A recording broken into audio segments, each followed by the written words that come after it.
ശക്തമായ വാദങ്ങൾ ഉയർത്താൻ സാധിച്ചില്ലെങ്കിൽ വഖഫ് കേസുകളിൽ ഇടപെടാനാകില്ലെന്ന് സുപ്രീം കോടതി. പാർലമെന്റ് പാസാക്കിയ നിയമങ്ങൾ ഭരണഘടനാപരമാണ്. അതുകൊണ്ട് തന്നെ വ്യക്തവും ശക്തവുമായ വാദം ഉന്നയിക്കപ്പെടുന്നതുവരെ കോടതികൾക്ക് ഇടപെടാനാകില്ലെന്നും കോടതി പറഞ്ഞു. വഖഫ് നിയമ ഭേദഗതി ചോദ്യം ചെയ്തുകൊണ്ടുള്ള ഹർജികളിലാണ് കോടതിയുടെ ഈ പ്രതികരണം. നേരത്തെ ഹർജികൾ പരിഗണിച്ച കോടതി 3 കാര്യങ്ങളാണ് ഉയർത്തിക്കാട്ടിയത്.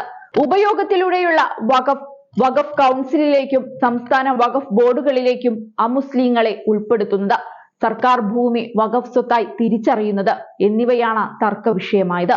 ഇക്കാര്യങ്ങളിൽ ഉടൻ പരിഹാരം കൈക്കൊള്ളുമെന്നായിരുന്നു അന്ന് കേന്ദ്രം കോടതിയെ അറിയിച്ചത്.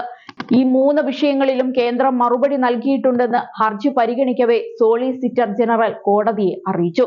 എന്നാൽ തങ്ങളുടെ രേഖാമൂലമുള്ള ഹർജികളിൽ മറ്റു പല കാര്യങ്ങളും പരാതിക്കാർ ഉയർത്തിയിട്ടുണ്ടെന്നും കോടതി ഈ 3 വിഷയങ്ങളിൽ മാത്രം ഇടപെടണമെന്നും സോളിസിറ്റർ ജനറൽ ആവശ്യപ്പെട്ടു.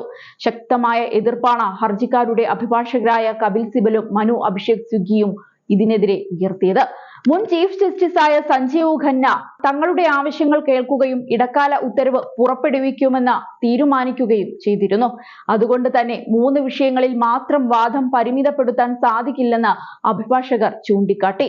വഖഫ് ഭൂമികൾ പിടിച്ചെടുക്കാൻ ലക്ഷ്യം വെച്ചുള്ളതാണ് നിയമം. കുറഞ്ഞത് 5 വർഷമായി ഇസ്ലാം പിന്തുടരുന്നവർക്ക് മാത്രമേ വഖഫ് നൽകാനാകൂ. മരണക്കിടക്കയിൽ കിടക്കുമ്പോൾ വഖഫ് നൽകാൻ ആഗ്രഹിക്കുന്നുവെങ്കിൽ ഞാൻ മുസ്ലിമാണെന്ന് തെളിയിക്കണം. ഇത് അന്യായവും ഭരണഘടനാ വിരുദ്ധവുമാണെന്നാണ് സിബൽ പറഞ്ഞത്. ഇതിന് മറുപടിയായിട്ടായിരുന്നു ചീഫ് ജസ്റ്റിസ് RS ഗവായ് കോടതിക്ക് ഇടപെടാൻ സാധിക്കില്ലെന്ന് പ്രതികരിച്ചത്.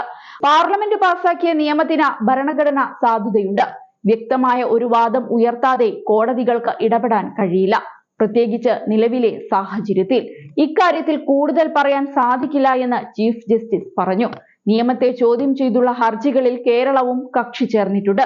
ഒരിക്കൽ ഒരു ഭൂമി വഖഫ് ആയാൽ അത് എക്കാലത്തും വഖഫ് ആയിരിക്കുമെന്നതാണ് അടിസ്ഥാന തത്വമെന്നും വഖഫ് ആയതിനു ശേഷം അതിന്റെ സ്വഭാവം മാറ്റാനുള്ള അധികാരം വഖഫിനോ വ്യക്തികൾക്കോ ഇല്ലെന്നും കേരളം ഹർജിയിൽ ചൂണ്ടിക്കാട്ടി.